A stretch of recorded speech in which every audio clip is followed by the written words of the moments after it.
عمرے کی ادائیگی کے لیے 4 چیزیں آپ کو یاد رکھنی ہیں، جس میں سے 2 فرض ہیں اور 2 جو ہیں وہ واجب ہیں۔ فرض میں سے اگر کوئی چیز رہ جائے تو عمرہ سرے سے ہوگا ہی نہیں، واجب میں سے کوئی چیز رہ جائے تو دم ادا کرنے سے وہ درست ہو جاتا ہے۔ اس کے اندر جو 4 چیزیں شامل ہیں وہ یہ ہیں کہ میقات یا میقات سے پہلے، میقات یا میقات سے پہلے آپ احرام باندھیں گے، نفل ادا کر کے عمرے کی نیت کریں گے، اور نیت کر لینے کے بعد بلند آواز سے 3 مرتبہ تلبیہ پکاریں گے، لبیک اللہم لبیک لبیک لا شریک لک لبیک ان الحمد والنعمت لک والملک لا شریک لک۔ یہ مرد حضرات اونچی آواز سے پڑھیں گے، خواتین اس کو آہستہ آواز میں پڑھتی ہیں، تو یہ آپ کا پہلا فرض ادا ہو جائے گا۔ دوسرا فرض یہ ہے کہ جیسے ہی آپ اللہ کے فضل و کرم سے مسجد الحرام میں پہنچیں گے تو کعبۃ اللہ پر پہلی نظر پڑے گی۔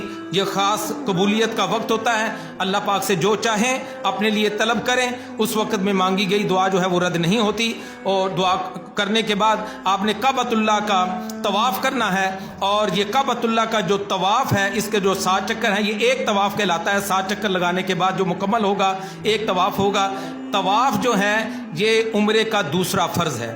پہلا میقات یا میقات سے پہلے احرام باندھنا، تلبیہ پڑھنا، نیت کرنا اور تلبیہ پڑھنا، اور دوسرا جو ہے وہ مسجد الحرام میں، یعنی جس وقت آپ سعودی عرب مکہ مکرمہ میں پہنچ جائیں گے تو مسجد الحرام میں جا کے کعبۃ اللہ کا طواف کرنا، یہ عمرے کا دوسرا۔ اب اس کے بعد جو 2 واجب ہیں ان میں پہلا واجب یہ ہے کہ کعبۃ اللہ کے ساتھ متصل صفا اور مروہ کی 2 پہاڑیاں ہیں جن کا ذکر قرآن مجید فرقان حمید میں بھی موجود ہے۔ صفا اور مروہ کے درمیان 7 حاجی جو ہے وہ چکر لگاتا ہے، تو یہ عمرے کا پہلا واجب ہے۔ اور جب 7 چکر مکمل ہو جائیں، یعنی صحیح آپ کی مکمل ہو جائے، صحیح کہتے ہیں صفا اور مروہ کے درمیان 7 چکر لگانے کو، جس وقت آپ کی صحیح مکمل ہو جائے تو اس کے بعد آپ نے اپنا حلق کروانا ہے یا قصر۔ حلق کہتے ہیں اسرے کے ساتھ سر کو منڈوا دینا، اور قصر کہتے ہیں کینچی کے ساتھ اپنے سر کے بالوں کو کٹوا لینا۔ دونوں کا ذکر قرآن مجید فرقان حمید میں موجود ہے۔ حلق کروانا چاہیں تو آپ صلی اللہ علیہ وسلم کی دعا سے آپ کو حصہ مل جائے گا۔ اللہ کے پیارے نبی صلی اللہ علیہ وسلم نے حلق کروانے والوں کے لیے مغفرت اور بخشش کی دعا فرمائی ہے۔ اور جو قصر کروانا چاہتے ہیں تو وہ بھی درست ہے، وہ غلط نہیں ہے۔ جو حلق کروانا چاہیں وہ حلق کروا لیں، جو قصر کروانا چاہتے ہیں وہ قصر کروا لیں۔ صفا اور مروہ کے درمیان 7 چکر لگانا یہ پہلا واجب۔